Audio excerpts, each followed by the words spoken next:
Isang katok sa pinto. Tatlong sunod-sunod, malakas at nagmamadali. Napapikit si Jessa, hinigpitan ang hawak sa basang bimpo na kanina pa niya paulit-ulit na pinipiga at ipinapatong sa noo ng kanyang anak. Huwag ngayon, pakiusap, bulong ng kanyang isip. Kailangan niya ng katahimikan. Kailangan ni Miggy ng katahimikan. Ang bawat ingay ay parang martilyo na pumupukpok sa natitira niyang pasensya. Sandali lang po, sigaw niya, sapat lang para marinig sa labas. Dahan-dahan niyang inilapag ang bimpo sa noo ni Miggy, na hindi mapakali sa kanyang pagkakahiga sa luma at medyo humpak ng sofa. Ang munting katawan nito ay nag-aapoy sa lagnat. Muling tumunog ang katok, mas malakas ngayon, mas walang pasensya. Nagtiim ang bagang ni Jessa. Sa inis ay mabilis siyang tumayo at halos padabog na binuksan ang pinto. Isang lalaking nakauniporme ng isang delivery service ang sumalubong sa kanya, hawak ang isang clipboard at isang kulay kapeng sobre. Kay Ma'am Jesusa Santos po, tanong ng lalaki, hindi man lang tumitingin sa kanya at abala sa paghahanap ng kanyang pangalan sa listahan. Ako nga, sagot ni Jessa, ang inis ay napalitan ng kaba. Wala siyang inaasahang padala. Wala siyang in-order online. Ang huling pera niya ay naipambili na ng gamot at lugaw. Pakipirma na lang po dito, Ma'am. Kinuha ni Jessa ang sobre at mabilis na pumirma. Nang maisara niya ang pinto, tinitigan niya ang sobreng nasa kanyang kamay. May logo ito ng kumpanya kung saan siya nagtatrabaho bilang isang data encoder. Isang malaking kumpanya sa Maynila. Ang dibdib niya ay biglang nagsimulang kumabog ng mabilis. Hindi ganito ang itsura ng sahod. Ang sahod ay nasa puting paislip envelope. Ito ay selyado at mukhang opisyal. Nanginginig ang mga kamay niya habang pinupunit ang gilid ng sobre. Hinugot niya ang isang makapal na papel, nakatupi sa tatlo. At habang binabasa niya ang mga unang salita, naramdaman niya ang unti-unting panlalamig ng kanyang buong katawan na parang binuhusan siya ng isang balding yelo. Dahil sa kasalukuyang isinasagawang company-wide redundancy program. Ang inyong serbisyo ay hindi nakakailanganin simula sa araw na ito. Nagpapasalamat sa iyong naging kontribusyon. Redundancy. Tinanggal sa trabaho. Wala na. Ang papel ay nahulog mula sa kanyang mga kamay, lumapag sa sahig na semento ng walang tunog. Napasandal siya sa pinto, ang mga tuhod niya ay tila babigay anumang oras. Hindi. Hindi pwede. Hindi ngayon. Ang paningin niya ay otomatikong napunta sa nakahigang si Miggy. 5 taong gulang. Ang kanyang buhay. Ang kanyang lakas. Ang tanging dahilan kung bakit siya bumabangon sa umaga. Ang balat nito ay namumula dahil sa taas ng lagnat. Ang paghinga ay mabigat at paminsan-minsan ay may kasamang mahinang ubo na parang pumipiga sa puso ni Jessa. Otomatikong naglakad ang kanyang mga paa patungo sa maliit na mesa sa tabi ng telebisyon. Binuksan niya ang kanyang pitaka. Isang lupi-luping 100 pisong papel at 3 tig-5 pisong barya. Iyon na lang ang natitira sa kanya. Sapat para sa isang araw pa ng lugaw, pero hindi sapat para sa mas malakas na gamot na kailangan ni Miggy. Hindi sapat para sa doktor. Napayuko si Jessa at naramdaman niya ang unti-unting pag-init ng kanyang mga mata. Isang butil ng luha ang pumatak sa kanyang kamay. Sinundan pa ng isa at isa pa. Paano na? Paano na si Miggy? Sa gitna ng kanyang tahimik na pag-iyak, isang mahinang tunog ang pumukao sa kanyang pansin. Isang kaluskos mula sa pinto. May isang bagay na isinilid sa ilalim nito. Nag-angat siya ng tingin, ang mga mata ay puno ng pagtataka. Dahan-dahan siyang lumapit sa pinto, ang puso niya ay muling kumakaba, ngunit sa pagkakataong ito ay dahil sa takot at kuryosidad. Isang sobre. Isa pang kulay kapeng sobre, pero mas makapal ito at walang anumang marka o pangalan. Sino ang mag-iiwan nito? Pinulot niya ito mula sa sahig. Mabigat. May laman sa loob. Maingat niya itong binuksan, at ang nakita niya sa loob ay halos makapagpatigil sa kanyang paghinga. Pera. Isang makapal na bugkos ng tig-1,000 piso. Hindi niya ito binilang, pero alam niyang sapat ito. Higit pa sa sapat. Kasama ng pera ay isang maliit na piraso ng papel na maisulat kamay na mensahe. Gawin mo ito para sa hustisya. Pumunta ka sa Hacienda de Villa. Hacienda de Villa.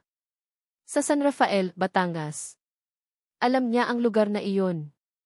Isang malawak na plantasyon ng kape at tubo na pag-aari ng isa sa mga pinakamayamang pamilya sa probinsya. Ano ang kinalaman niya doon? At anong hustisya ang sinasabi nito? Sa ilalim ng papel ay may ilan pang mga litrato. Malalabo pero sapat para makita ang mga mukha ng mga trabahador na mukhang pagod at payat.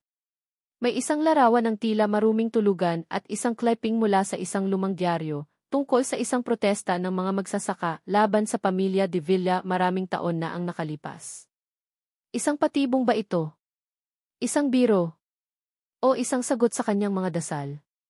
Tumingin siyang muli sa pera, pagkatapos ay sa natutulog niyang anak.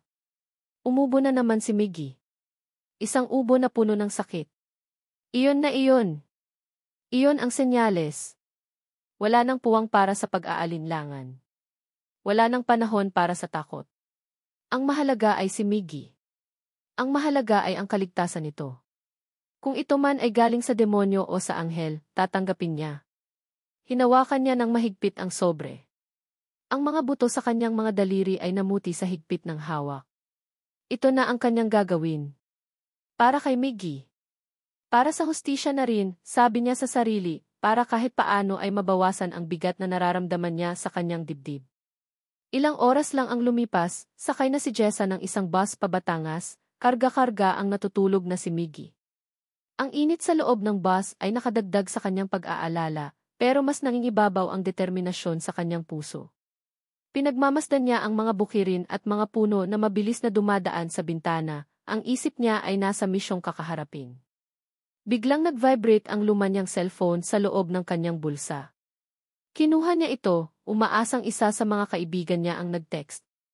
Ngunit isang hindi rehistradong numero ang lumabas sa screen. Binuksan niya ang mensahe. Maikli lang ito, ngunit sapat na para magdulot ng panibagong kaba sa kanyang dibdib. Simulan mo na. Magmasid ka kay Leonardo de Villa. Ang sikat ng araw ay matindi, ngunit para kay Leonardo de Villa, ito ay isang uri ng musika.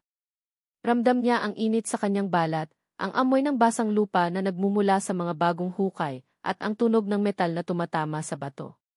Dito siya nabubuhay. Ito ang kanyang mundo. Mang Cardo, tingnan niyo po, sabi ni Leo, ang boses ay puno ng sigla habang itinuturo ang isang network ng mga itim na tubo na nakalatag sa isang bahagi ng kapehan.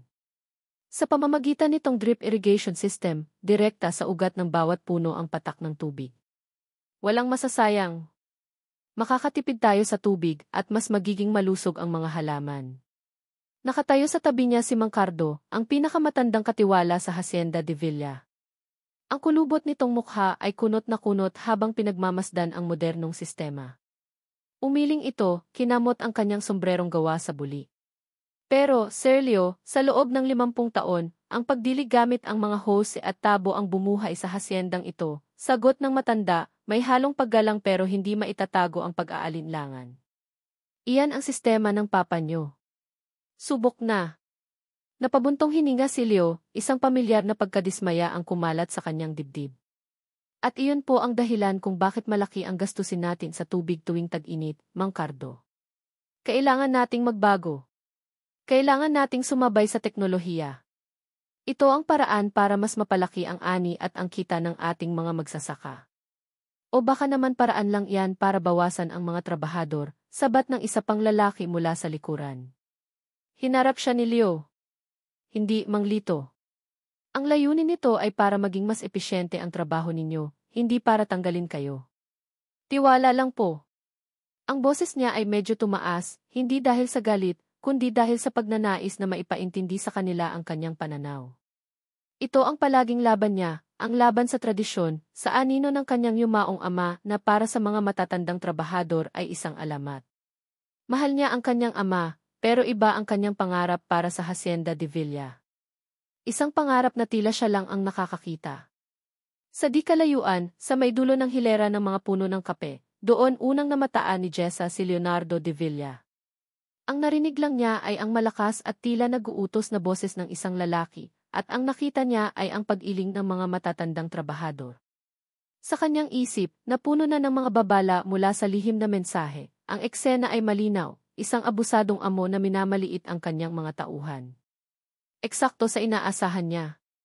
Hinigpitan niya ang pagkarga kay Miggy na medyo bumuti na ang pakiramdam pero bahagya pa ring matamlay. Habang abala si Leo sa pakikipagpaliwanagan, isang malakas na tahol ang biglang umalingaungaw. Si Berto, ang malaking askal na bantay ng hasyenda, ay mabilis na tumakbo patungo sa direksyon ng mga bagong dating. Natigilan si Jessa. Ang aso ay tumatahol habang papalapit sa kanila. Agad na niyakap ni Miggy ang kanyang liig, ang munting katawan ay nanginginig sa takot. Mama, yung aso di. Huwag kang mag-alala, anak, andito si Mama, bulong ni Jessa, sinusubukang magpakatatag kahit siya man ay kinakabahan.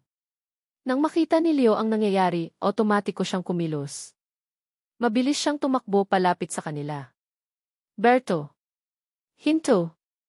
Tama na, sigaw niya, ang boses ay matigas at malakas para mapatigil ang aso.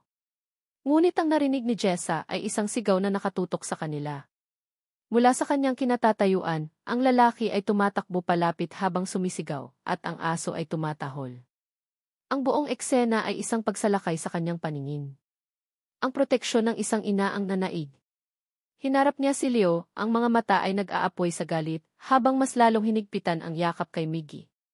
Tumigil ang aso at umupo nang makita ang amo. Tumigil din si Leo, ilang hakbang na lang ang layo sa kanila, ang paghinga ay medyo habol. Aalisin na sana niya ang Berto nang magsalita si Jessa, ang boses ay malamig at puno ng pang-uyam. Ganyan po ba talaga kayo dito, sir? Pati bata, tinatakot niyo. Natigilan si Leo. Napatingin siya sa babae. Isang babaeng hindi niya kilala, may dalang maliit na bag at karga ang isang batang mukhang may sakit. Ang mga mata nito ay puno ng galit na hindi niya maintindihan. Naguguluhan siya. Miss, pasensya na po. Yung aso ang sinisigawan ko, hindi kayo, mahinahon niyang paliwanag. Pero hindi nakinig si Jessa. Para sa kanya, isa lang itong palusot. Narinig ko po kayo kanina. Kung paano niyo kausapin ang mga trabahador niyo. Ganyan din ba ang gagawin niyo sa amin? Itataboy. Lalong napakunot ang noo ni Leo. Ngayon ay hindi na pagtataka ang nararamdaman niya, kundi inis. Sino ba ang babaeng ito na basta na lang dumarating at nang aakusa? Miss, hindi ko alam kung anong sinasabi mo. Kung may kailangan ka, pwede kang pumunta sa opisina. Pero huwag mo akong basta-basta binibintangan. Magsasalita pa sana si Jessa nang isang tunog ang pumutol sa kanilang tensyonadong pag-uusap, ang mahinang ugong ng isang dekuryenteng motor. Sabay silang napalingon. Mula sa isang landas, dahan-dahang papalapit ang isang magarang golf cart. Ang mga trabahador na kanina ay nakapaligid kay Leo ay biglang tumahimik at nag-ayos ng tayo, puno ng paggalang at kaunting takot. Isang babaeng may edad, nakasuot ng puting bestida at malaking salamin ang nagmamaneho. Ang buhok nito ay nakaayos sa isang perpektong buwan, at ang postura ay diretso at puno ng otoridad. Huminto ang golf cart ilang talampakan mula sa kanila. Ibinaling ng babae ang kanyang tingin kay Jessa, sinuri ito mula ulo hanggang paa, ang mga mata ay malamig at mapanuri. Pagkatapos ay tumingin siya sa kanyang anak. Sino ang babaeng ito, anak? Tanong ni Doña Elvira de Villa, ang boses ay kasing lamig ng yelo sa gitna ng matinding sikat ng araw. Ang tanong ni Doña Elvira ay parang isang malakas na sampal ng hangin na nagpatahimik sa lahat. Naramdaman ni Jessa ang mga mata ng mga trabahador na nakatuon sa kanya, ang iba ay maihalong awa, ang iba naman ay may pag-usisa. Bigla siyang nakaramdam ng hiya. Ang tapang na ipinakita niya kanina kay Leo ay biglang naglaho, napalitan ng pakiramdam na siya ay isang langgam na tinitingnan mula sa itaas ng isang dambuhala. Mama ni. Naramdaman ni Jessa ang paghigpit ng yakap ni Miggy sa kanyang leg. Bumalik ang kanyang lakas. Hindi siya pwedeng magpakita ng kahinaan. Hindi sa harap ng mga taong ito at lalong hindi para kay Miggy. Itinuwid niya ang kanyang likod at buong tapang na sinalubong ang mga mata ni Doña Elvira. Magandang araw po, bati ni Jessa, sinisikap na maging magalang. Ako po si Jessa Santos. Naghahanap po sana ako ng kahit anong trabaho. Tumawa ng mahina si Doña Elvira, isang tawang walang kagalakan. Trabaho. Sa itsura mong yan? Muli siyang sinuri nito mula sa kanyang mga luma at maalikabok na sapatos hanggang sa kanyang gusot na damit. Ang bawat sulyap ay parang isang karayom na tumutusok sa kanyang pagkatao. Mama, wala po kaming ibang mapupuntahan, pakiusap ni Leo sa mahinang boses, lumapit ito sa gilid ng golf cart. At problema ba natin iyon, Leonardo? Sagot ng matanda, hindi inaalis ang tingin kay Jessa. Ibinaling nito ang atensyon sa kalagayan ni Jessa. Isa kang ina na walang asawa. At naghahanap ng trabaho dito sa hacienda, dala-dala ang iyong anak. Anong akala mo sa lugar na ito, isang institusyon ng kawanggawa? Ang bawat salita ay mabigat, dinisenyo para ipahiya siya sa harap ng lahat. Gusto na lang ni Jessa na maghukay ng lupa at ibaon ang kanyang sarili. Gusto niyang sumigaw, sabihin na hindi siya namamalimos, na mayroon siyang dignidad. Ngunit alam niyang walang patutunguhan iyon. Kailangan niya ito. Kailangan niyang makapasok sa loob. Mama, please, muling pakiusap ni Leo. Kailangan natin ng dagdag na tulong sa kusina. Kahit pansamantala lang. Tingnan niyo po ang bata, mukhang may sakit. Sa wakas ay tumingin si Doña Elvira kay Miggy, at sa isang saglit, nakita ni Jessa ang pagbabago sa ekspresyon nito. Isang saglit lang iyon, pero tila lumambot ang matigas na mukha ng matanda, bago ito muling bumalik sa dati. Hindi na nagsalita pa si Doña Elvira. Tinalikuran lang sila nito at pinaandar ang golf cart patungo sa malaking bahay. Para kay Jessa, isa iyong pagtanggi. Napayuko na lang siya, handa ng talikuran ang lahat at umalis. Sumunod ka, sabi ni Leo. Nag-angat ng tingin si Jessa. Nakatingin sa kanya si Leo, ang mukha ay seryoso. Hindi iyon, hindi. Iyon ang paraan niya ng pagsasabing sige na. Halika na, bago pa magbago ang isip niya. May pag-aalinlangan sa puso ni Jessa, pero wala siyang pagpipilian. Sumunod siya kay Leo, habang karga pa rin si Miggy, patungo sa malaking bahay na tila isang palasyo sa kanyang paningin. Sa loob, sinalubong sila ng mga kasambahay na gumagalang kay Leo. Dinala sila sa isang maliit na kwarto sa likod ng bahay, malinis pero simple. Dito muna kayo pansamantala, sabi ni Leo. May gamot at pagkain na ipapadala ko rito para sa anak mo. Bukas ka na magsimula sa kusina. Magpahinga muna kayo. Salamat, sir, sagot ni Jessa, hindi tumitingin ang direkta. Ang kabaitan ni Leo ay nakakalito. Hindi ito tugma sa imahe ng isang mapang-aping hasyendero na nabuo sa kanyang isip. Siguro ay pakitang tao lang ito. Isa lang itong palabas. Kinagabihan, matapos makakain at makainom ng gamot si Miggy, mahimbing na itong natulog. Ngunit si Jessa ay gising na gising. Ang mga salita sa lihim na mensahe ay paulit-ulit na tumatakbo sa kanyang isipan. Magmasid ka kay Leonardo de Villa.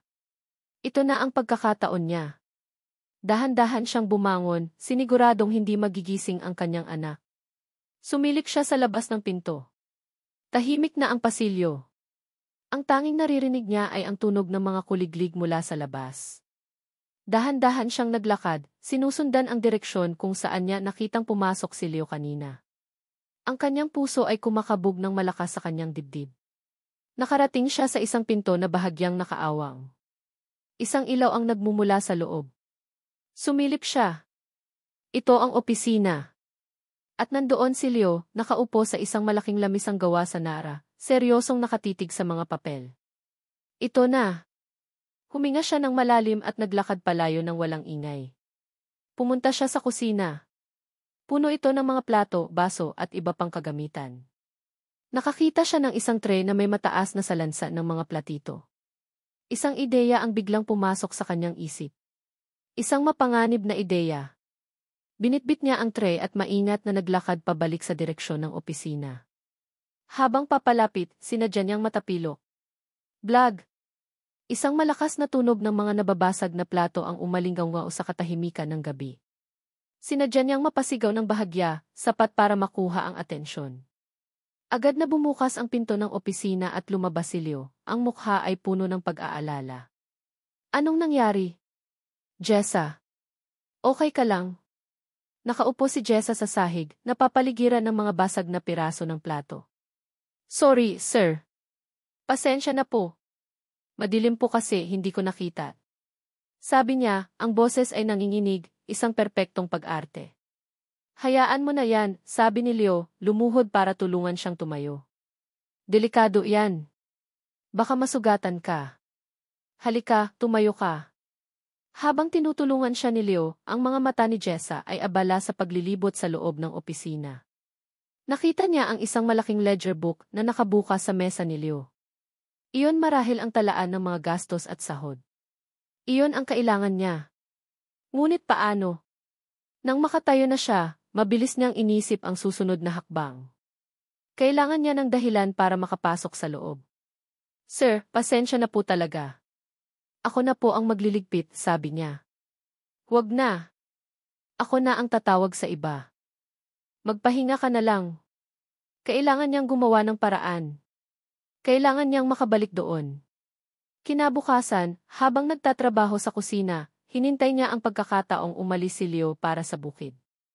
Nang sigurado na siyang walang tao sa opisina, dahan-dahan siyang lumabas ng kusina. Ngunit sa pagkakataong ito, hindi siya nag-ingay. Ang bawat hakbang niya ay maingat, ang bawat paghinga ay kinokontrol. Nakarating siya sa pinto ng opisina. Sarado ito pero hindi nakalock. Dahan-dahan niyang pinihit ang seradura. Pumasok siya sa loob.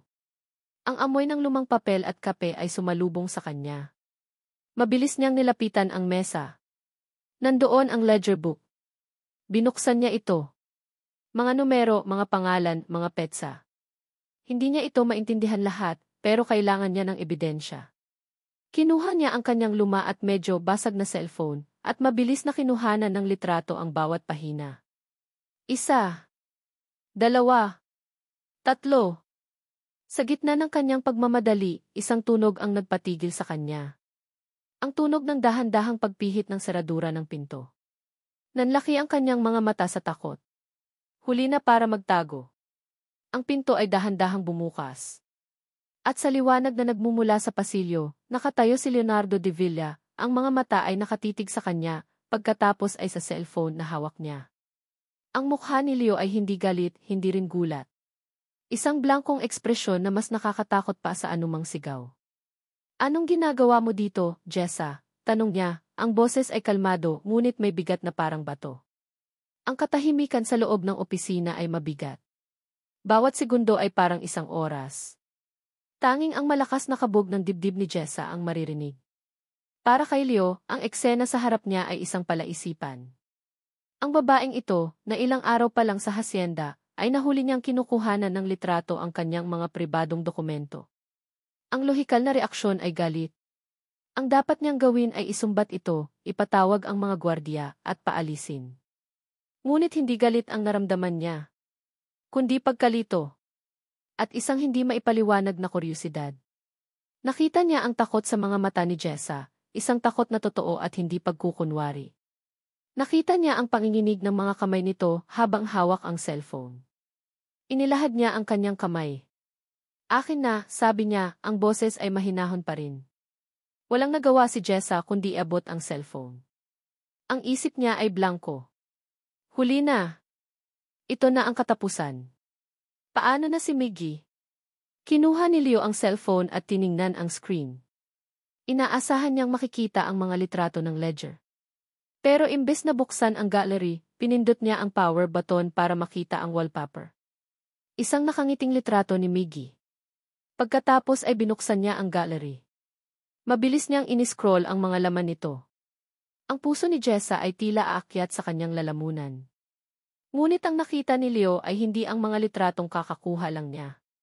Ang nakita nito ay ang mga nakaraang larawan, si Miggy na naglalaro, si Miggy na kumakain ng ice cream, si Miggy na natutulog. Isang gallery na puno ng pagmamahal ng isang ina. Nang makarating siya sa mga bagong litrato ng ledger, sandali siyang tumigil. Tiningnan niya ito, pagkatapos ay ibinalik ang tingin kay Jessa, na nakayuko at handa nang tanggapin ang kanyang parusa. Naghahanap ako ng gamot para sa lagnat, biglang sabi ni Jessa, ang boses ay halos pabulong. Isang palusot. Isang napakawalang kwentang palusot at alam niya iyon. Akala ko po may botika kayo dito sa loob ng opisina. Hindi sumagot si Leo. Dahan-dahan niyang binura ang mga litrato ng ledger, isa-isa. Pagkatapos ay iniabot niya pabalik ang cellphone kay Jessa. Mag-ingat ka, sabi lang niya, bago tumalikod at bumalik sa kanyang mesa, na parang walang nangyari. Nakatayo lang si Jessa, hindi makapaniwala. Bakit? Bakit hindi siya nito ipinaalis? Bakit nito binura ang ebidensya laban sa kanya? Ang kabaitang iyon ay mas nakakabahala pa kaysa sa isang sigaw. Puno ng pagkalito, mabilis siyang lumabas ng opisina, ang puso ay naghahalo sa pasasalamat at pagdududa. Kinabukasan, ang bigat ng mga pangyayari ay nanatili sa isipan ni Jessa. Habang nagtatrabaho sa kusina, hindi niya mayalis sa isip ang ginawa ni Leo. Dahil doon, hindi niya napansin na si Miggy, na medyo magaling na at nagsisimula ng maging malikot, ay dahan-dahang lumabas ng kanilang silid. Nang matapos ang kanyang gawain at bumalik siya sa kwarto, isang malamig na takot ang gumapang sa kanyang dibdib. Wala si Miggy. Miggy, sigaw niya. Mabilis siyang lumabas, ang puso ay kumakabog. Miggy, nasaan ka anak? Tinanong niya ang mga kasambahay, ngunit walang nakakita. Lumabas siya ng malaking bahay, tumakbo patungo sa mga hardin, ang boses ay paos na sa kasisigaw ng pangalan ng kanyang anak. Ang bawat minuto na lumilipas ay parang isang karayom na tumutusok sa kanyang puso. Ang lahat ng tapang niya, ang lahat ng kanyang misyon ay nawala. Ang natira na lang ay ang dalisay na takot ng isang ina. Nasa kabilang dulo ng hasyenda si Leo, kausap ang mga trabahador, nang mabalitaan niya ang pagkawala ng bata. Agad niyang iniwan ang lahat at sumakay sa kanyang kabayo. Alam niya ang mga panganib sa hasyenda, ang mga ilog, ang mga makakapal na halamanan. Mabilis niyang tinahak ang mga landas, ang kanyang mga mata ay abala sa paghahanap. Naalala niya ang isang maliit na sapa sa likod ng mga puno ng mangga, isang lugar na mapanganib para sa isang bata. Doon siya nagtungo. At hindi siya nagkamali. Sa tabi ng sapa, nakaupo sa isang malaking bato, si Miggy. Umiiyak ito ng tahimik, ang maliliit na balikat ay nanginginig. Dahan-dahang bumaba si Leo mula sa kanyang kabayo para hindi ito magulat. Lumapit siya ng dahan-dahan. Okay ka lang ba, bata? Tanong niya sa malumanay na boses. Nag-angat ng tingin si Miggy, ang mga mata ay puno ng luha. Nawawala po ako. Hindi ko po mahanap si Mama. Ngumiti si Leo. Huwag kang mag-alala. Hahanapin natin siya. Pero sa ngayon, gusto mo bang sumakay sa kabayo ko? Tumango si Miggy, ang takot ay napalitan ng pagkamangha. Maingat siyang binuhat ni Leo at isinakay sa harap niya sa kabayo. Dahan-dahan silang naglakbay pabalik. Habang nasa daan, kinwentuhan ni Leo si Miggy tungkol sa mga ibon at mga puno, at hindi nagtagal ay nawala na ang pag-iyak ng bata, napalitan ng mga tawa. Mula sa di kalayuan, nakita ni Jessa ang figura ng isang lalaking nakasakay sa kabayo, may kargang isang maliit na bata. Si Leo. At si Miggy. Tumakbo siya palapit, ang luhang kanina idala ng takot ay naging luha ng ginhawa. Miggy. Anak. Nang makalapit sila, mabilis na ibinaba ni Leo ang bata. Agad na yumakap si Miggy sa kanyang ina. Mama, ang galing po ni Sir Leo. Pinasakay niya ako sa kabayo. Tumingin si Jessa kay Leo. Sa pagkakataong ito, wala nang pader sa pagitan nila. Wala nang pagdududa. Ang nakita lang niya ay ang isang lalaking tumulong sa kanya sa oras ng kanyang pinakamalaking takot. Sa unang pagkakataon, hindi niya ito tiningnan bilang isang itarget o isang piamo. Nakita niya siya bilang isang tao. Isang mabuting tao. Salamat, bulong ni Jessa, ang boses ay nanginginig pa rin, ngunit puno ng sinseridad. Maraming salamat. Tumango lang si Leo, isang maliit na ngiti ang sumilay sa kanyang mga labi. Walang anuman. Ang kanilang mga mata ay nagtagpo at sa sandaling iyon may isang bagay na nagbago. Isang pag-unawa na hindi na kailangan pang sabihin. Isang koneksyon na nagsisimula palang mabuo. Ngunit hindi nila alam, mula sa balkonahe ng malaking bahay, may isang pares ng mga matang nakamasid sa kanila. Si Donna Elvira. Nakita niya ang lahat, ang pag-aalala ni Leo, ang pagbabago sa tingin ni Jessa, ang ngiti sa pagitan nilang dalawa. Hinigpitan niya ang hawak sa barandilya ng balkonahe, ang kanyang mukha ay kasing tigas ng bato, ang kanyang mga mata ay lumalamig na parang yelo. Kinuha niya ang kanyang cellphone at nag-dial ng isang numero. Nang may sumagot sa kabilang linya, ang kanyang boses ay maikli at matigas. Alamin mo ang lahat tungkol sa babaeng iyan. Lahat. Ang katahimikang namagitan kina Jessa at Leo matapos ang pagkakahanap kay Miggy ay hindi nagtagal.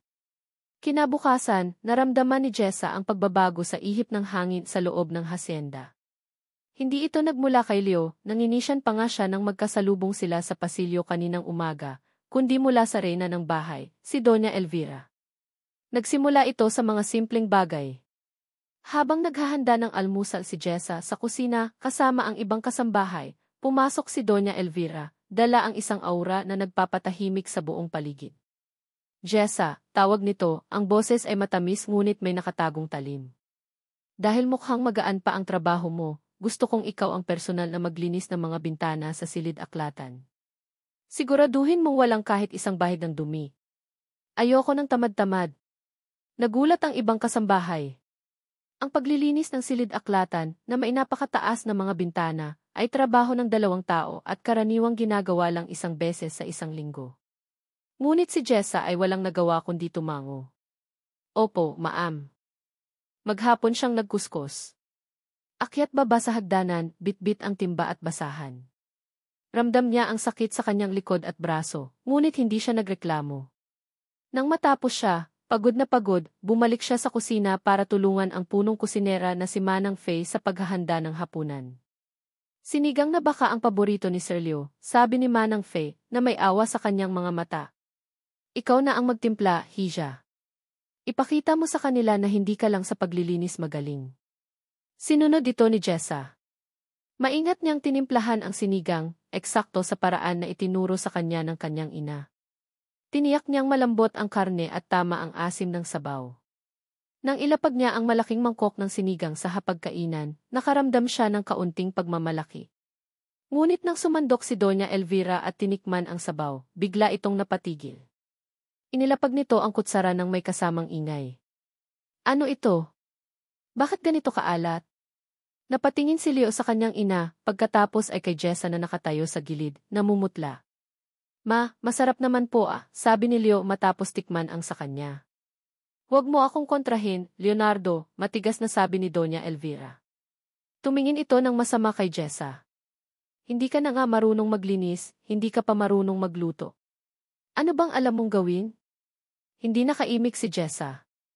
Naramdaman niya ang pamumula ng kanyang mukha, ang hiya na gumagapang sa kanyang buong katawan. Yumuko na lang siya at tahimik na kinuha ang mangkok ng sinigang mula sa mesa. Ang mga sumunod na araw ay naging isang serye ng mga pagpapahirap. Pinapalinis sa kanya ang hardin sa ilalim ng tirik na araw. Pinapagalitan sa harap ng ibang mga bisita. Bawat kilos niya ay binabantayan, bawat pagkakamali, gaano man kaliit, ay pinalalaki. Alam ni Jessa na sinasadya ang lahat ng ito. Ito ang laso ni Doña Elvira, dahan-dahang ipinapatikim sa kanya, para siya na mismo ang kusang umalis. Isang gabi, may mga importanteng bisita ang mga De Villa. Isang pamilya ng negosyante na may anak na babae, si Clara, isang maganda, matalino, at sofistikadang babae na halatang bagay na bagay kay Leo. Si Clara ang namamahala ngayon sa kanilang kumpanya sa Singapore. Napakagaling na bata, narinig ni Jessa na sabi ni Doña Elvira sa isa sa mga bisita, habang pasulyap-sulyap sa kanya na nag-aabot ng inumin. Bagay na bagay sila ng aking si Leo, hindi ba? Napayuko si Jessa at nagmamadaling bumalik sa kusina. Hindi niya alam kung bakit, pero nakaramdam siya ng kirot sa kanyang dibdib. Isang kirot na hindi niya dapat maramdaman. Sino ba naman siya para makaramdam ng ganito? Isa lang siyang hamak na katulong. Isang espiya. Bakit siya nasasaktan? Bakit siya nagsiselos? Sinubukan niyang iwasan ang sala kung saan nag-uusap ang mga bisita, ngunit sa kanyang pagdaan sa isang pasilyo, narinig niya ang usapan ni Doña Elvira at Clara. Si Leo. He's just being kind to her. Kawawa naman kasi, isang kahig, isang tuka, sabi ni Doña Elvira, ang boses ay puno ng peking awa. Huwag mo na lang siyang pansinin. She's not important. Parang isang suntok sa sikmura ang mga salitang iyon. Hindi na nakayanan ni Jessa. Mabilis siyang tumakbo palabas ng bahay, patungo sa madilim na hardin kung saan walang makakakita sa kanyang mga luha. Sumandal siya sa isang puno at doon umiyak ng tahimik, ang mga luhang kanina pa niya pinipigilan ay malaya ng dumaloy. Jessa. Isang pamilyar na boses. Si Leo. Nakatayo ito di kalayuan, ang mukha ay puno ng pag-aalala. Lumapit ito sa kanya. Anong ginagawa mo dito? Okay ka lang ba? Tanong nito. Okay lang ako, sagot ni Jessa, pinupunasan ang kanyang mga luha. Bumalik na po kayo sa mga bisita niyo, sir. Hinihintay na po kayo ni Ma'am Clara. May pait sa kanyang boses na hindi niya napigilan. Narinig mo ba? Malungkot na tanong ni Leo. Jessa, pasensya na sa sinabi ng mama. Hindi Huwag na po kayong magpaliwanag, sir, putol ni Jessa. Tumayo siya at hinarap ito. Alam ko naman po kung saan ako lulugar. Huwag po kayong mag-alala, hindi po ako aasa. Itinulak niya si Leo ng bahagya at naglakad palayo, pabalik sa dilim ng kanyang kwarto. Pagdating doon, umupo siya sa gilid ng kama at niyakap ang kanyang mga tuhod. Ang pakiramdam ng pagiging maliit at walang halaga ay bumabalot sa kanya. Biglang nag-vibrate ang kanyang cellphone. Isang mensahe mula sa hindi kilalang numero. Ang numerong nagdala sa kanya rito. Binuksan niya ito. Isang litrato. Si Leo at Clara, magkatabi sa isang restaurant sa Maynila, kuha ilang linggo na ang nakalipas. Pareho silang nakangiti. Masaya. Bagay na bagay. Sa ilalim ng litrato may isang maikling mensahe. Huwag kang magpalinlang sa kanya. Tandaan mo ang misyon mo. Napatingin si Jessa sa litrato, pagkatapos ay sa labas ng bintana, kung saan natatanaw niya ang mga ilaw mula sa malaking bahay. Ang kirot sa kanyang dibdib ay napalitan ng galit. Galit sa sarili dahil sa isang saglit, naniwala siya. Naniwala siyang may kabaitan sa mundong ito. Naniwala siyang may pag-asa. Tama ang mensahe. Hindi siya dapat magpalinlang. May misyon siya. At sisiguraduhin niyang matatapos niya ito. Kinabukasan, naramdaman ni Leo ang pader na muling itinayo ni Jessa sa pagitan nilang dalawa. Mas mataas, mas matibay at mas malamig kaysa dati. Ang mga ngiti niya ay sinasagot nito ng formal na tango. Ang mga pagtatangka niyang makipag-usap ay tinatapos nito sa mga maikling piopo, sir, at sige po, sir. Para siyang hangin na dumadaan lang. At alam ni Leo kung sino ang may kasalanan. Pumasok siya sa silid-aklatan kung saan naroon ang kanyang ina, nagbabasa ng isang makapal na libro. Simula niya, sinisikap na panatilihing kalmado ang kanyang boses. Nag-angat ng tingin si Doña Elvira. Bakit, anak? Tungkol kay Jessa, sabi ni Leo, umupo sa silyang katapat nito. Alam kong hindi niyo siya gusto. Pero sana naman, itrato niyo siya ng may respeto. Tao rin po siya. Ibinalik ni Doña Elvira ang kanyang libro sa mesa. Respeto. Leonardo, ang babaeng iyon ay walang lugar sa pamilyang ito. Ginagawa ko lang kung ano ang nararapat para protektahan ka. Protektahan ako. O kontrolin ako, tanong ni Leo, ang boses ay may bahid na ng frustrasyon. Please. Hayaan niyo po ako. Hayaan niyo akong magdesisyon para sa sarili ko. Isang matalim na tingin ang ipinukol sa kanya ng ina. Mag-ingat ka sa mga desisyon mo, Leonardo. Baka pagsisihan mo. Tumayo si Leo. Wala nang saysay ang pakikipag-usap. Kailangan niyang gumawa ng paraan. Kailangan niyang patunayan kay Jessa na mali ang iniisip nito, na mali ang ipinaparamdam sa kanya ng kanyang ina. Hinanap niya si Jessa at natagpuan niya itong nag-aalis ng mga tuyong damo malapit sa hanay ng mga puno ng kape. Pawis na pawis ito sa ilalim ng sikat ng araw, ang mukha ay seryoso at walang emosyon. Jessa, tawag niya. Lumingon ito, ang mga mata ay malamig. Sir, may kailangan po kayo. Gusto kong magpaliwanag, sabi ni Leo. Tungkol kay Clara. Kaibigan ko lang siya at partner sa negosyo ang pamilya niya. Ang litratong nakita mo business meeting iyon. Hindi niya alam kung paano nalaman ni Leo ang tungkol sa litrato, ngunit hindi na iyon mahalaga. Hindi niyo po kailangang magpaliwanag, sir. Wala po akong karapatan. May karapatan ka, giit ni Leo, lumapit siya. May karapatan kang malaman ang totoo. May meeting dapat ako sa Maynila ngayon. Pero kinansel ako. Dahil mas mahalagang makausap kita.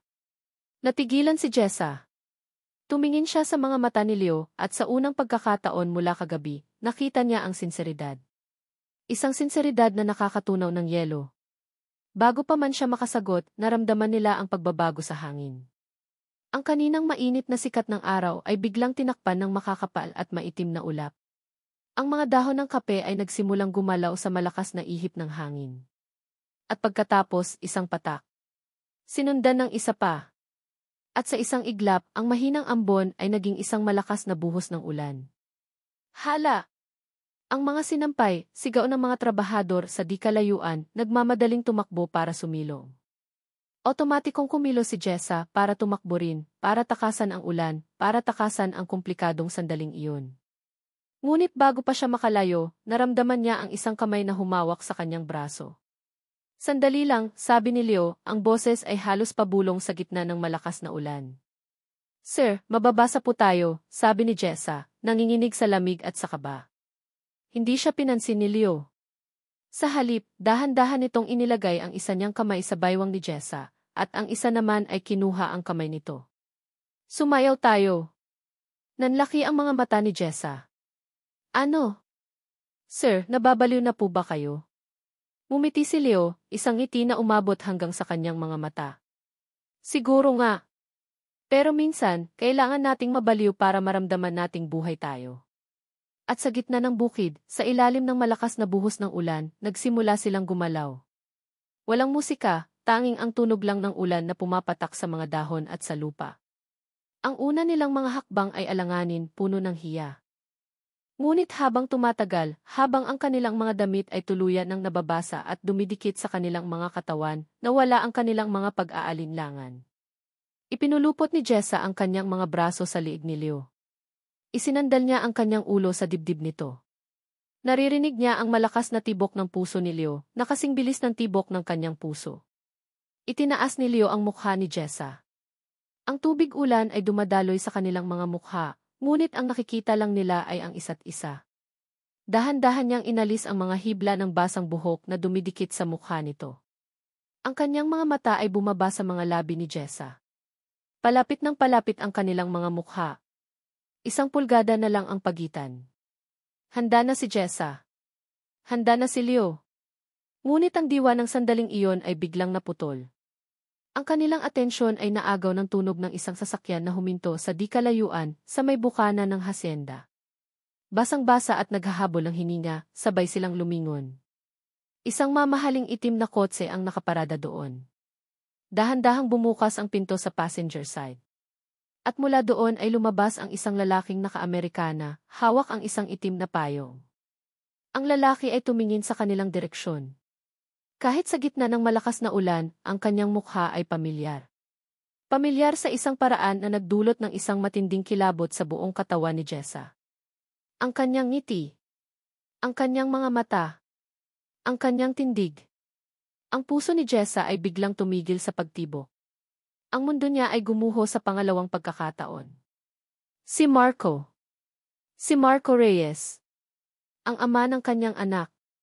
Ang multo ng kanyang kahapon. Nakatayo doon, nakangiti, na parang isang demonyong nag-aabang sa gitna ng paraiso. Ang bawat patak ng ulan na lumalapat sa balat ni Jessa ay parang isang piraso ng yelo. Ang init na naramdaman niya sa mga bisig ni Leo kanina ay biglang naglaho, napalitan ng isang nanunuot na lamig na nagmumula sa kaibuturan ng kanyang kaluluwa. Ang kanyang mga paa ay tila ipinako sa kinatatayuan niyang putik. Si Marco. 6 na taon. 6 na taong sinubukan niyang ibaon sa limot ang mukhang iyon. Ang mukha ng lalaking nangako sa kanya ng walang hanggan, ngunit iniwan siyang wasak at nag-iisa. Ang lalaking kinuha hindi lang ang kanyang puso, kundi pati na rin ang lahat ng naipon ng kanyang mga magulang. At ngayon, narito ito, nakatayo sa harap niya, nakangiti na parang wala lang. Marco, anong ginagawa mo dito? Ang boses ni Leo ay puno ng pagkagulat, hinila si Jessa sa likod niya na parang isang pananggalang. Hindi ba't sa susunod na linggo pa ang meeting natin? Marco. Leo. Meeting. Ang mga salita ay umiikot sa isip ni Jessa, ngunit hindi niya ito maproseso. Magkakilala sila. Paanong nangyari? Ngumiti si Marco, isang ngiting hindi umabot sa kanyang mga mata. I was in the area, Leo. Naisip kong dumaan para personal na iabot ang proposal. You know, for personal touch. Ang tingin nito ay lumipat mula kay Leo patungo sa kanya. Sa isang saglit, ang kanyang mga mata ay nagsabi ng lahat, nahuli kita. Bumalik ang tingin nito kay Leo. Mukhang nakaistorbo yata ako sa inyo.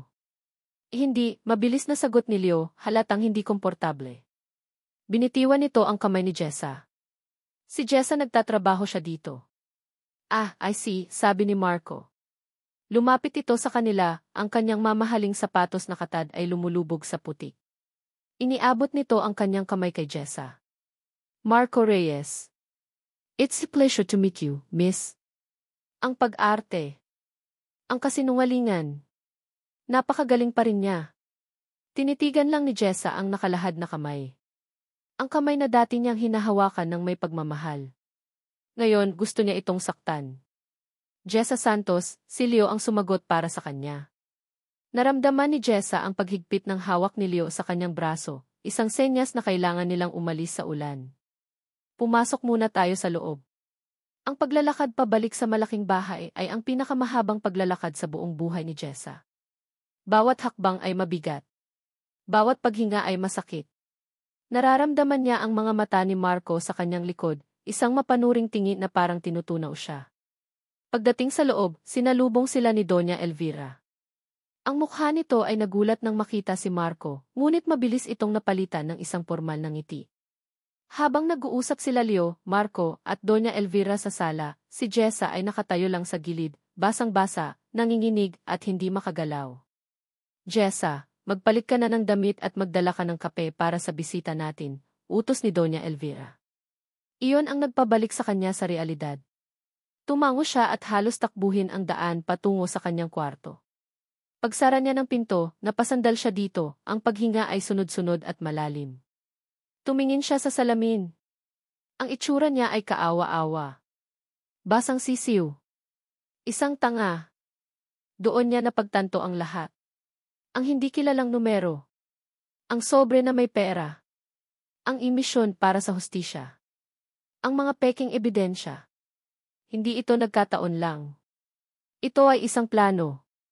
Isang masalimuot at masamang plano. At ang nasa likod nito ay si Marco. Siya ang nagpadala kay Jessa dito. Hindi niya alam kung paano siya nahanap ni Marco, pero sigurado siya. Ginamit siya ni Marco. Ginamit siya para sirain ang mga Devilla. At siya, sa kanyang desperasyon, ay naging isang perpektong kasangkapan. Isang tanga na sumunod lang sa utos. Isang matinding galit at pagkasuklam sa sarili ang bumalot sa kanya. Nagpalit siya ng damit, nagpunas ng mukha, at sinubukang ayusin ang sarili. Kailangan niyang maging matatag. Hindi siya pwedeng magpakita ng kahinaan sa harap ni Marco. Pagbalik niya sa sala dala ang isang tray ng kape, ang usapan nila ay tungkol sa negosyo. Isang malaking kontrata para sa pamamahagi ng kape ng Hacienda de Villa. So, ito na ang final proposal, sabi ni Marco, inilalapag ang isang makapal na folder sa mesa. Mas maganda ang offer ng kumpanya namin kaysa sa kasalukuyang distributor nyo. Pag-aaralan namin ito, seryosong sabi ni Leo. Habang inilalapag ni Jessa ang mga tasa, sinadya ni Marco na magsalita. You know, Leo, you have to be careful these days.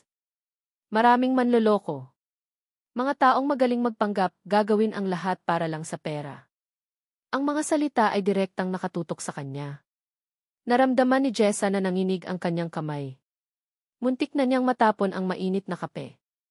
Tama ka dyan, segunda ni Doña Elvira, habang matalim na nakatingin kay Jessa. Kaya dapat, marunong tayong kumilatis ng tao. Hindi na niya kaya. Mabilis niyang inilapag ang huling tasa at nagpaalam. Excuse me po. Nagmamadali siyang pumunta sa banyo. Doon, sa harap ng lababo, sumuka siya. Hindi dahil sa sakit, kundi dahil sa matinding stress at galit. Nang mag-angat siya ng tingin sa salamin, ang nakita niya ay isang babaeng pagod na sa pagiging biktima. Pagsara niya ng pinto ng banyo, nagulat siya nang makitang nag-aabang si Marco sa pasilyo, nakasandal sa pader. Walang ibang tao sa paligid. Kamusta ka na, Jessa? Tanong nito, ang boses ay mapang-asar. Anong kailangan mo sa akin, Marco? Bakit mo to ginagawa? Nanginginig na tanong ni Jessa. Tumawa si Marco. Simple lang. Negosyo. At ikaw? Ikaw ang alas ko. Ang inside man ko. Magaling ka, aaminin ko. Muntik na akong maniwala sa drama niyo ni Leo kanina sa ulan. Wala kang karapatan. Wala akong karapatan, putol ni Marco, ang boses ay biglang naging malamig at mapanganib. Lumapit ito sa kanya, hinawakan ang kanyang braso ng mahigpit. Nice to see you again, Jessa. Galing mo talagang umarte. Pero tandaan mo, hawak pa rin kita sa lig. Isang salita ko lang kay Doña Elvira tungkol sa tunay na pakay mo dito, tapos ka. Kaya sumunod ka lang sa plano. Naiintindihan mo. Binitiwan siya nito ng marahas. Napaurong si Jessa, ang mga mata ay nanlalaki sa takot at galit. Ang lalaking minahal niya noon ay isa na ngayong halimaw. At siya, sa kasamaang palad, ay muling napasok sa kulungan na ito mismo ang gumawa. Para kay Leo, ang presensya ni Marco Reyes sa hacienda ay parang isang batong bumara sa kanyang lalamunan. Mayroong mali. Ramdam niya ito sa paraan ng pagtingin ni Marco kay Jessa, sa hindi maipaliwanag na tensyon sa pagitan nilang dalawa. Ngunit sa harap ng isang malaking business deal, isinantabi niya muna ang kanyang personal na pakiramdam. Hindi niya alam na sa likod ng kanyang likuran, isang alyansa ang nabubuo. Isang alyansang isinilang mula sa iisang layunin, ang paalisin si Jessa. Isang gabi, sa isang liblib na bahagi ng hardin, lihim na nagkita sina Doña Elvira at Marco. Ang buwan lang at ang mga bituin ang saksi sa kanilang usapan. Ano ang maibibigay mo sa akin para maniwala akong kaya mong mapaalis ang babaeng iyan? Tanong ni Doña Elvira. Ang boses ay walang emosyon, ngunit ang mga mata ay matalim. Kinamumuhian niya ang kaharap, ngunit handa siyang makipag-ugnayan sa demonyo para lang makuha ang gusto niya. Ngumisi si Marco. Mula sa kanyang bulsa, kinuha niya ang isang maliit na voice recorder. Hindi niyo na po kailangang maniwala sa akin, Doña Elvira. Pakinggan niyo na lang po ito. Pinindot niya ang play. Isang boses ang umalinggaw sa katahimikan ng gabi. Boses ni Jessa. Kailangan ko ng pera, gagawin ko ang lahat para sa anak ko di. Pagkatapos ay boses ni Marco. Kailangan mo lang makuha ang tiwala niya si Leo, madali lang yan mauto pag nakuha na natin ang para sa atin, pwede ka nang umalis di. At muli ang boses ni Jessa. Sige, pumapayag ako. Pinatay ni Marco ang recorder. Ang mga salita ay pinutol at pinagdikit-dikit mula sa iba't ibang pag-uusap. Ang usapan kung saan pumayag si Jessa na pumunta sa hacienda at ang mga desperadong salita na sinabi niya noon pa. Ngunit para sa isang taong gustong maniwala, ito ay sapat na. Isang perpektong ebidensya ng pagsasabwatan. Iyan ang kailangan ko, sabi ni Doña Elvira, ang mukha ay nag-aapoy sa tagumpay. Ibigay mo sa akin iyan. Samantala, sa loob ng opisina, gulong-gulo ang isip ni Leo. Hindi niya maalis sa isipan ang takot sa mga mata ni Jessa nang dumating si Marco. May tinatago ba ito? Sino ba talaga si Marco sa buhay niya? Dahil sa pagdududa, binuksan niya ang kanyang computer. Mayroon silang backup system para sa lahat ng data, isang bagay na ipinagawa niya para sa seguridad. Naalala niya ang araw na nahuli niya si Jessa sa opisina. Kahit binura niya ang mga litrato sa cellphone nito, alam niyang posibleng may naiwang bakas sa system. Kinakabahang hinanap niya ang mga na-delete na files mula sa petsang iyon. At natagpuan niya. Isang temporary file na naglalaman ng mga thumbnail ng mga litratong kinuna ni Jessa. Mga litrato ng kanyang pribadong ledger. Parang isang suntok sa sikmura ang nakita niya. Totoo pala. Nagsinungaling siya. Niloko siya. Ang lahat ng kabaitan, ang sayaw sa ulan, ang mga mata nitong tila nangungusap, lahat kasinungalingan. Kasabay ng pagkadiskubring iyon, bumukas ang pinto. Pumasok si Doña Elvira, ang mukha ay seryoso. Walang salitang iniabot nito ang voice recorder kay Leo. Pakinggan mo, sabi lang nito. Pinindot ni Leo ang play. Narinig niya ang usapan. Ang plano. Ang pagkumpirma. Ang boses ng babaeng nagsimula na niyang mahalin na tila sinasaksak siya ng paulit-ulit sa bawat salitang binibitawan. Ang pagkadismaya ay naging galit. Ang galit ay naging isang malamig at matinding puot. Tumayo siya, dala-dala ang laptop at ang recorder. Naglakad siya palabas ng opisina, ang bawat hakbang ay mabigat sa galit. Hinanap niya si Jessa. Natagpuan niya ito sa kusina, tinutulungan si Manang Faye na magligpit. Jessa, tawag niya. Ang boses niya ay iba. Walang init, walang buhay. Malamig. Napalingon si Jessa. Nang makita niya ang ekspresyon sa mukha ni Leo, alam na niya. Ito na. Walang imik na inilapag ni Leo ang laptop sa mesa, ipinakita ang mga litrato ng ledger. Pagkatapos ay inilapag niya ang recorder at pinindot ang play. Muling umalingaw sa kusina ang usapang gawa-gawa. Napatakip ng bibig si Jessa. Leo, hindi totoo yan, pakinggan mo ako. Ngunit hindi na nakikinig si Leo. Ang nakikita lang niya ay ang katotohanan na nasa harap niya. Ang babaeng pinagkatiwalaan niya ay isang manloloko. Isang ahas na pinatuloy niya sa kanyang pamamahay. Hindi siya sumigaw. Hindi siya nagalit sa paraang marahas. Mas malala pa roon. Tumingin siya kay Jessa, ang mga mata niya ay blanko, walang kahit anong emosyon. Umalis ka na, sabi niya, ang boses ay kasing talim ng isang kutsilyo. Ngayon din ni. Leo, pakiusap ti. Pagmamakaawa ni Jessa, ang mga luha ay nagsisimula ng mamuo sa kanyang mga mata. Patibong lang yan si Marco. Huwag mong babanggitin ang pangalan niya, sabi ni Leo, ang panga ay nagtiim. Narinig ko na ang lahat. Nakita ko na ang lahat. Tama na ang pag-arte, Jessa. Tapos na. Binalot ng katahimikan ang kusina. Si Manang Fee ay napaurong sa isang sulok, takot na makialam. Si Jessa ay nakatayo lang doon, ang puso ay durog na durog. Ang huling patak ng tiwala ay naubos na. Tumalikod si Leo at naglakad palayo, hindi na lumingon pa. Walang nagawa si Jessa, kundi bumalik sa kanyang kwarto, ang mga paa ay nanginginig. Binuhat niya si Miggy na mahimbing na natutulog, kinuha ang kanilang maliit na bag, at lumabas ng malaking bahay. Gabi na. Madilim ang paligid. Ang hasyenda na minsan ay tila isang paraiso sa kanya, ay isa na ngayong madilim na impyerno. Habang naglalakad siya palayo sa daan na puno ng graba, ang mga luha ay malayang dumadaloy sa kanyang mga pisngi. Wala siyang pera. Wala siyang matutuluyan. Wala siyang direksyon. Nawala na sa kanya ang lahat. Ang gabi sa Hacienda de Villa ay laging payapa. Ngunit ngayong gabi, para kay Leo, ang katahimikan ay isang ingay na nakabibingi. Nasa loob siya ng kanyang opisina. Ang parehong opisina kung saan niya nahuli si Jessa. Ang parehong opisina kung saan niya sinira ang puso nito at ang sarili niyang puso. Sa ibabaw ng kanyang lamesa, isang mamahaling bote ng brandy ang nakatayo, halos kalahati na lang ang laman. Ang hangin ay mabigat sa amoy ng alak at ng pait ng pagsisisi.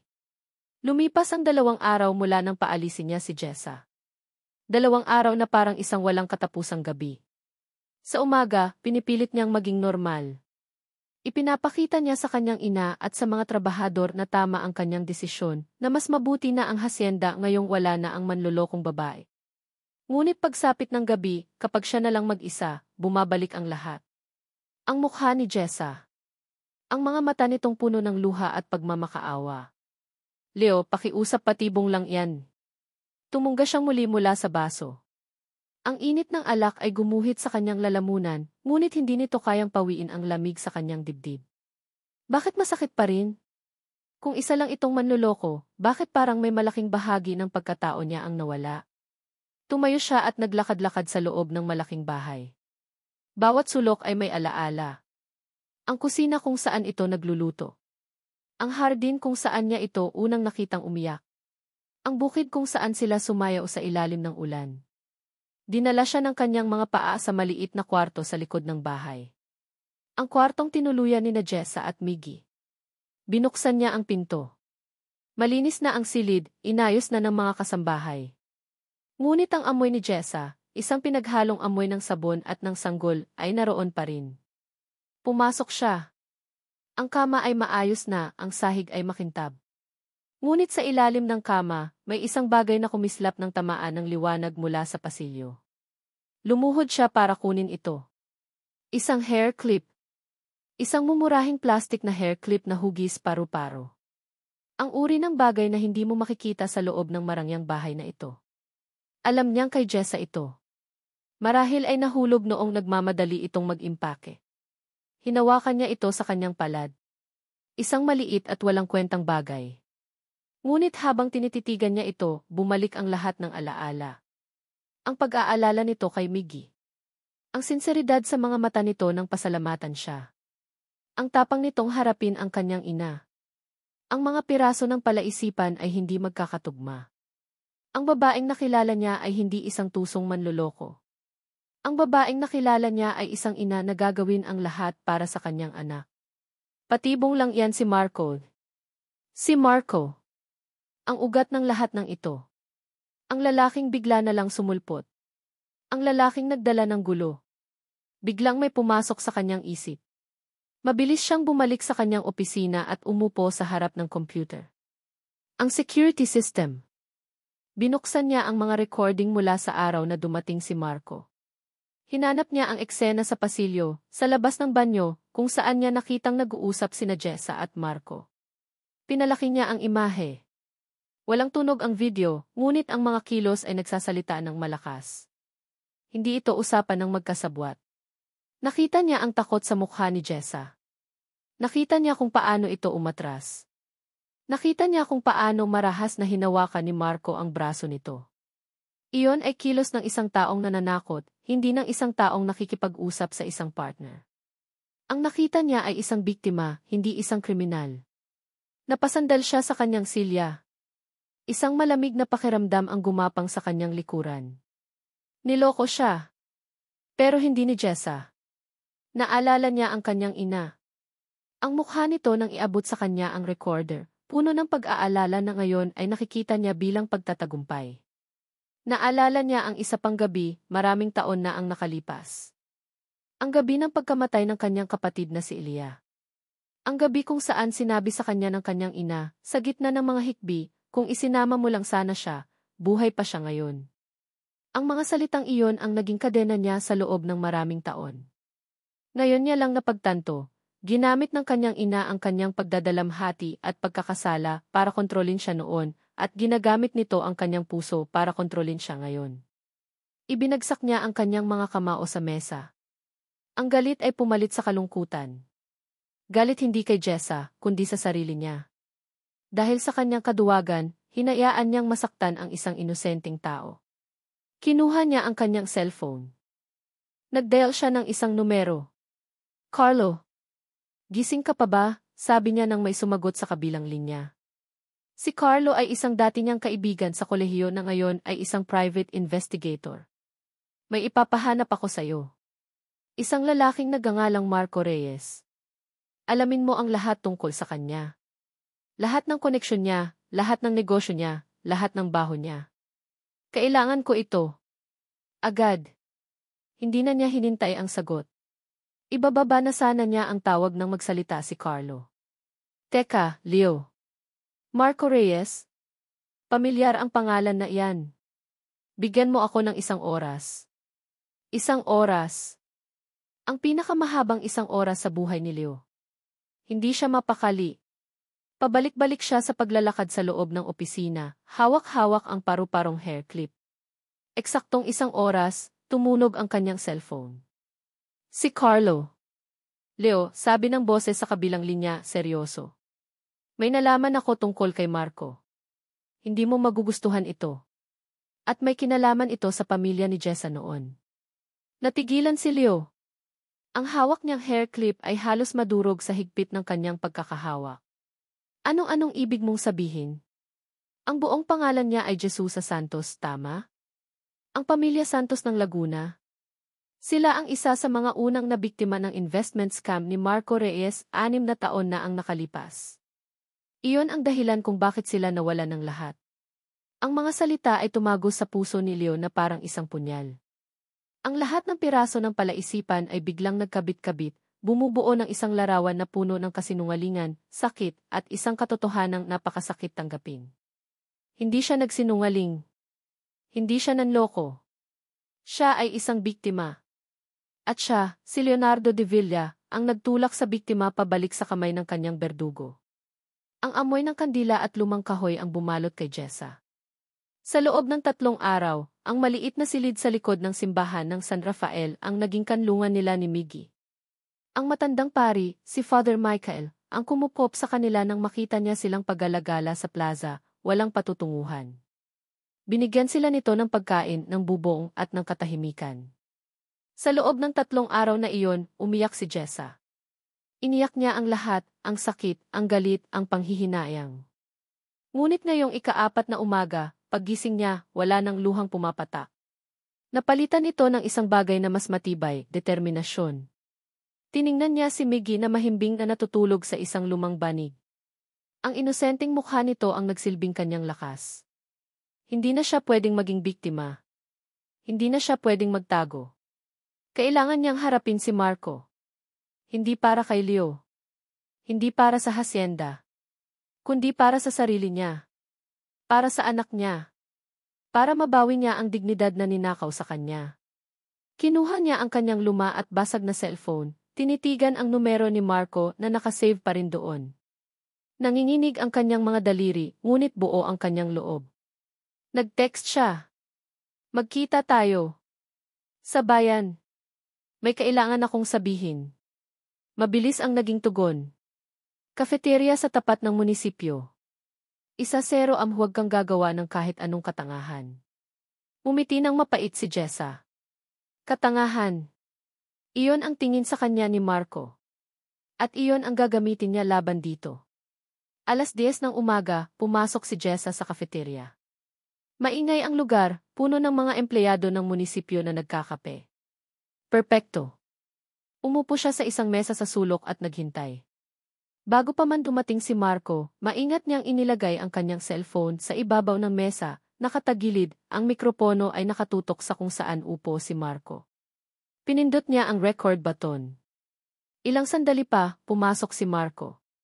Mayabang ang kanyang paglalakad, nakasuot ng mamahaling damit, na para bang pag-aari niya ang buong mundo. Umupo ito sa tapat ni Jessa. Ano to, Jessa? Isang huling pagmamakaawa, panunuyan nito. Ngumiti si Jessa, isang ngiting malungkot at pagod. Marco, pakiusap. Itigil mo na to, hayaan mo na kami. Sinadya niyang gawing mahina at desperado ang kanyang boses. Tumawa si Marco, isang tawang malakas at mapanghamak. Hayaan kayo. Bakit? Dahil mahal mo na ang hasyendero mo. Jessa. Akala ko ba matalino ka? Pare-pareho lang silang mga mayayaman. Mga mapagmataas. Madali silang mauto. Tingnan mo si Leo, isang peking recording lang, naniwala na agad. Itinaboy ka. Bawat salita ay parang isang patalim, ngunit hindi na ito kasing sakit ng dati. Tinitigan lang siya ni Jessa, pinabayaan itong magsalita. At ang nanay niya? Si Doña Elvira. Mas masahol pa. Handa siyang kumampi sa akin, sa taong kinamumuhian niya, para lang mapaalis ka. Ganyan sila. Ganyan ang mundong ginagalawan nila. At ikaw, akala mo may lugar ka doon? Paano mo kami nahanap? Tanong ni Jessa, ang boses ay halos pabulong. May pera ako, Jessa. Ang pera ay kayang hanapin ang lahat. At ang pera din ang kukuha sa akin ng kontrata ng De Villa. Pagkatapos noon, wala na akong pakialam sa kanila. O sa iyo. Huminga ng malalim si Jessa. Nakuha na niya ang kailangan niya. Ang pag-amin. Ang arogansya. Ang kasamaan. Tapos ka na, tanong ni Jessa, ang boses niya ay biglang nagbago. Nawala ang pagmamakaawa. Napalitan ito ng isang lamig at tapang na ikinagulat ni Marco. Natigilan si Marco. Anong sabi mo? Tumayo si Jessa.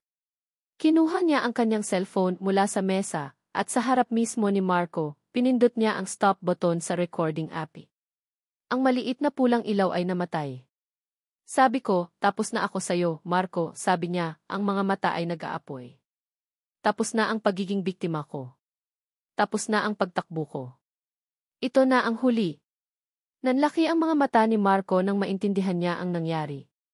Mabilis itong tumayo para agawin ang cellphone. Akin na iyan. Ngunit bago pa man niya mahawakan si Jessa, isang kamay ang pumigil sa kanya. Isang malakas na kamay. Sabay silang napalingon ni Jessa. Nakatayo sa tabi nila si Leo. Ang mukha nito ay hindi na blanko. Puno ito ng galit, ng pagsisisi, at ng isang determinasyong hindi pa nakikita ni Jessa kailanman. Huwag mo siyang sasaktan, sabi ni Leo, ang boses ay mababa at mapanganib. Leo! Anong ginagawa mo dito? Gulat na tanong ni Marco, sinusubukang bawiin ang kanyang kamay. Narinig ko ang lahat, sabi ni Leo, ang tingin ay hindi naalis kay Marco, ngunit ang mga salita ay para kay Jessa. Narinig ko ang bawat kasinungalingan. Ang mga mata ni Leo at ni Jessa ay nagtagpo sa gitna ng magulong kafeterya. Walang salitang namutawi. Tanging ang bigat ng mga pangyayari, ang sakit ng nakaraan, at ang isang sinag ng pag-asa na nagsisimulang sumilip sa dilim. Ang kanilang pagtutuos ay hindi pa tapos, ngunit ang unang laban, ang pinakamahalaga, ay naipanalo na ni Jessa. Leo. Mabilis ang mga sumunod na pangyayari. Dumating ang mga pulis na tinawagan na pala ni Leo bago pa man siya pumasok sa kafeterya. Ang recording mula sa cellphone ni Jessa, kasama ng mga ebidensyang nakalap ng private investigator ni Leo, ay sapat na para arestuhin si Marco Reyes para sa mga kasong panloloko at pananakot. Habang isinasakay si Marco sa police car, ang tingin nito ay puno ng pagkamuhi, nakatuon kay Jessa. Ngunit sa pagkakataong ito, hindi na natakot si Jessa. Sinalubong niya ang tinging iyon ng may tapang, isang hudyat na tapos na ang kanyang pagiging biktima.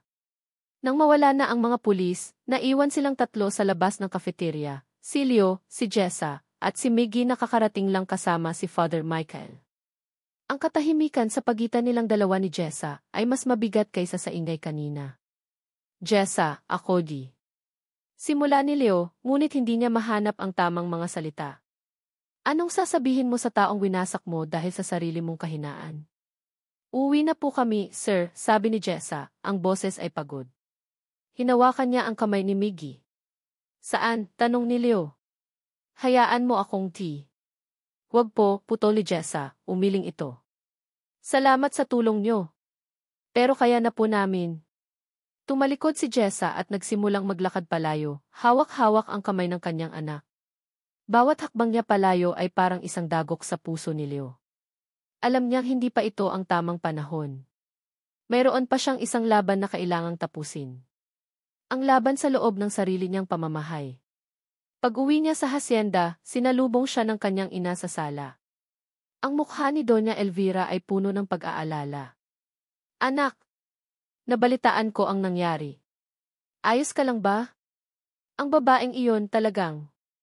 Tama na, ma, sabi ni Leo, ang boses ay kalmado, ngunit may bigat na ikinatigil ni Doña Elvira. Alam ko na ang lahat. Anong ibig mong sabihin? Alam kong ikaw ang nagbigay sa akin ng recorder. Alam kong nakipagsabuatan ka kay Marco para mapaalis si Jessa, diretsong sabi ni Leo. Bakit, ma? Bakit niyo ginawa iyon? Para sa'yo, sagot ng ina, ang boses ay tumataas. Para protektahan ka sa isang gold digger. Isang babaeng walang pinanggalingan. O para protektahan ang sarili niyo, ganti ni Leo. Para hindi ako mawala sa inyo, tulad ng pagkawala ni Leah. Ang pangalan ng namayapang kapatid ay parang isang bombang sumabog sa pagitan nila. Napahawak sa dibdib si Doña Elvira, ang mga mata ay nanlaki. Huwag mong isasali dito ang kapatid mo. Bakit hindi, ma? Dahil iyon ang ginagamit niyong sandata laban sa akin sa loob ng 10 taon. Sumigaw na si Leo, ang lahat ng sakit at bigat na kinimkim niya ay lumabas na. Hindi ko kasalanan ang nangyari kay Leah. Isang aksidente iyon. Pero ginamit niyo iyon para itali ako. Ginamit niyo ang pagmamahal ko sa inyo para kontrolin ako. At dahil sa takot kong saktan kayo, sinaktan ko ang babaeng mahal ko. Sa huling mga salita, napagtanto ni Leo ang katotohanan. Mahal niya si Jessa. Napaupo si Doña Elvira sa sofa, ang lakas ay tila nawala. Sa unang pagkakataon, nakita ni Leo ang kanyang ina hindi bilang isang reynang bakal, kundi bilang isang babaeng marupok at takot. Takot na maiwang mag-isa. Bigla itong umiyak, isang iyak na hindi pa niya nakikita kailanman. Isang iyak na puno ng sakit at pagsisisi. Natakot ako, anak. Natakot akong mawala ka rin sa akin.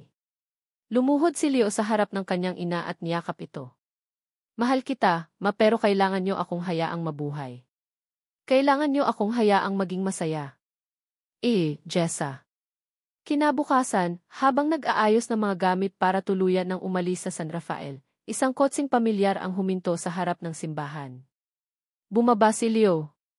Nagkita sila sa hardin ng simbahan, sa tabi ng isang maliit na batis na artipisyal, na nagpapaalala kay Jessa sa sapa kung saan natagpuan ni Leo si Miggy. Aalis na kayo, tanong ni Leo, hindi makatingin ng direkta. Tumango si Jessa. Kailangan na naming magsimula ulit. Jessa, sabi ni Leo, ang boses ay nanginginig. Walang salita ang sapat para sabihin kung gaano ako nagsisisi. Patawarin mo ako, Jessa. Sa lahat ng sakit na binigay ko sa'yo. Ang paghingi niya ng tawad ay hindi para bumalik ito, kundi para palayain ang sarili niyang konsensya. Tumingin si Jessa sa dumadaloy na tubig. Sa loob ng maraming taon, ang puso niya ay parang isang batong hindi gumagalaw, puno ng bigat ng galit at sakit. Ngunit ngayon, parang dahan-dahan itong umaagos, kasabay ng tubig. Humarap siya kay Leo, ang kanyang mga mata ay may bakas pa ng luha, ngunit malinaw at matatag na. Pinapatawad na kita, Leo. Ang mga salita ay simple, ngunit may bigat ito ng isang bundok. At kailangan ko ring patawarin ang sarili ko, dagdag niya, mas para sa sarili niya kaysa kay Leo. Sa pagpayag kong maging biktima ng matagal na panahon. Sa hindi ko pagtitiwala sa sarili kong kakayahan. Sa pagpapatawad na iyon, naramdaman ni Jessa ang isang kalayaan na hindi pa niya naramdaman kailanman. Ang mga tanikala ng nakaraan ay tuluyan ng nalagot. Nagkaroon ng mahabang katahimikan. Tanging ang huni ng mga ibon at ang lagaslas ng tubig ang maririnig. Maaari ba, T? Tanong ni Leo, ang boses ay puno ng pag-aalinlangan at pag-asa. Maaari ba tayong magsimula ulit? Tumingin si Jessa sa kanya, sa lalaking minsan niyang kinamuhian, sa lalaking minsan niyang minahal, sa lalaking nagpakita sa kanya ng parehong sakit at kaligayahan. Ngumiti siya, isang ngiting totoo ngunit malungkot. Hindi siya sumagot. Sa halip, tumingin siya sa malayo, sa daan palabas ng bayan, kung saan isang bagong buhay ang naghihintay. Ang katahimikan niya ang nagsilbing sagot, isang sagot na nagsasabing hindi pa ito ang tamang panahon, na ang pagpapatawad ay hindi nangangahulugang paglimot, at ang paghilom ay isang prosesong kailangan nilang pagdaanan ng mag-isa bago sila maging buo para sa isa't isa. 6 na buwan. Para kay Leo, ang 6 na buwan ay isang mahabang panahon ng pagbabago. Ang Hacienda de Villa ay umuunlad. Ang drip irrigation system na dati tinututulan ay tinanggap na ngayon ng mga magsasaka matapos nilang makita ang paglago ng kanilang ani at pagbaba ng gastos. Naging mas bukas siya sa pakikinig at naging mas matatag sa pamumuno. Ang hacienda ay hindi na lang lugar ng kanyang ama, ito na rin ay lugar niya. Ngunit ang pinakamalaking pagbabago ay nangyari sa loob ng malaking bahay. Naging mas tahimik si Doña Elvira. Ang dating matigas na ekspresyon ay napalitan ng isang mapayapang kalungkutan at pagkatapos, dahan-dahang pagtanggap. Mas madalas na siyang umingiti ngayon, lalo na kapag Sabado ng hapon. Dahil tuwing Sabado ng hapon, bumibisita siya sa isang maliit na karinderya sa bayan. Ang pangalan nito, Kusina ni Miggy. Hindi umalis si Jessa sa San Rafael. Ginamit niya ang kaunting tulong pinansyal na ibinigay ni Father Michael para magtayo ng isang maliit na kainan. Ang kanyang lugaw at sinigang ang naging paborito ng mga taga-bayan. Ang babaeng dating nagtatago sa anino ay isa na ngayong maliit na negosyante, iginagalang at hinahangaan. Ang kanyang mukha ay hindi na puno ng takot, kundi ng isang kumpiyansang nakuha mula sa sariling pagsisikap. Tuwing Sabado ng hapon, darating si Doña Elvira sa karinderya. Hindi para kumain, kundi para dalhan ng laruan si Miggy. Sa una, alanganin ang lahat. Ngunit ang pagmamahal ng isang lola sa kanyang apo ay mas malakas kaysa sa anumang pride. Nakikita ni Doña Elvira sa mga mata ni Miggy ang mga mata ng kanyang anak na si Leo, at unti-unti, ang yelo sa kanyang puso ay natutunaw. Minsan, habang naglalaro sina Miggy at Doña Elvira sa isang tabi, magkakatinginan sila ni Jessa. Walang salitang namumutawi, tanging isang tahimik na pag-unawa, isang hindi pa nasasabing pagpapatawad. Si Leo naman, hindi pumupunta tuwing Sabado.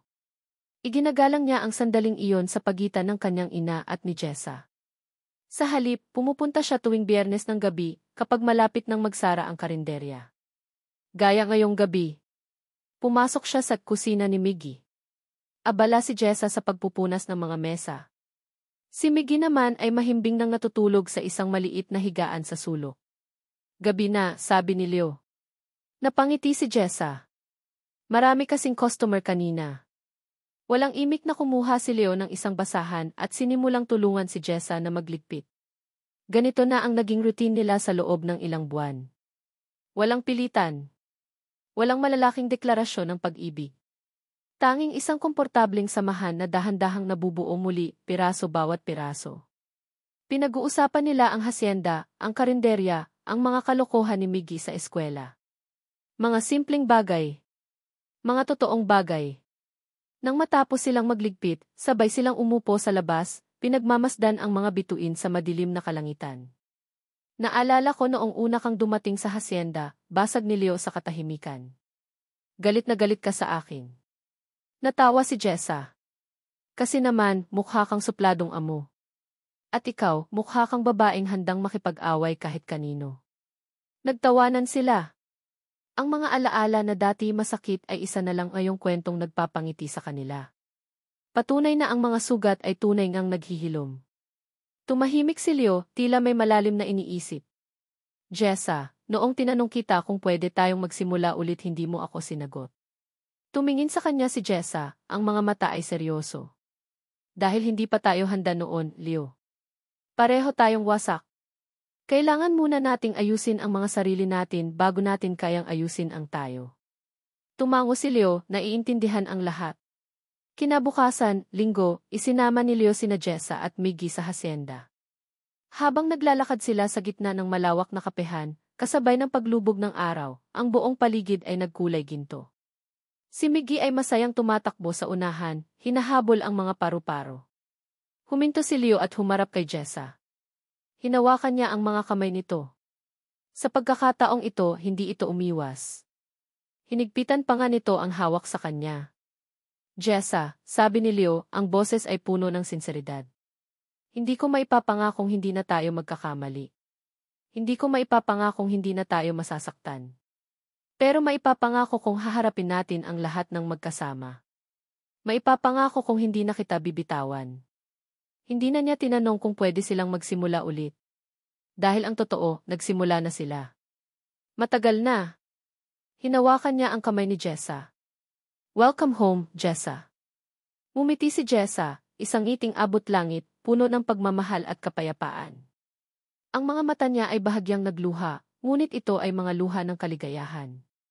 Welcome home sa atin, pagtatama niya. Niyakap niya si Leo. Mahigpit. Sa likod nila, ang malaking bahay ng Hacienda de Villa ay naliligo sa ginintuang sinag ng dapit hapon, hindi na isang simbolo ng sakit at paghihiwalay, kundi isang tahanan na naghihintay na muling mabuo. Isang tahanan para sa kanilang tatlo. At dito nagtatapos ang kwento ni Jessa at Leo. Isang taos-pusong pasasalamat sa inyong pagsubaybay at pakikinig sa bawat kabanata ng kanilang paglalakbay. Mula sa unang patak ng luha ni Jessa hanggang sa huling ngiti ng tagumpay, naramdaman ko ang bawat hibla ng kanilang emosyon at umaasa akong naramdaman niyo rin iyon. Ang pagsulat ng kanilang kwento ay isang paalala na ang buhay, tulad ng isang nobela, ay puno ng mga hindi inaasahang pagsubok at mga kabanatang puno ng sakit. Ngunit ang kwento ni Jessa at Leo ay hindi lamang tungkol sa sakit. Ito ay isang kwento ng pagbangon. Isang patunay na ang tunay na lakas ay hindi nasusukat sa kung paano tayo umiiwas sa pagbagsak, kundi sa kung paano tayo tumatayo matapos madapa. Ito ay tungkol sa pagpapatawad, hindi lang sa iba, kundi lalo na sa ating mga sarili. At higit sa lahat, ito ay isang kwento ng pag-asa. Pag-asa na kahit sa pinakamadilim na gabi, laging mailiwanag na naghihintay sa umaga. Pag-asa na ang isang pusong minsan nang nadurog ay may kakayahan pa ring magmahal at maging buo muli. Naway may isang piraso ng kanilang kwento na nanatili sa inyong mga puso. Maraming salamat muli sa inyong oras at pakikinig. Kung may aral o damdamin kayong nais ibahagi, huwag po kayong mag-atubiling iwanan ito sa comment section sa ibaba. Hanggang sa ating susunod na kwento.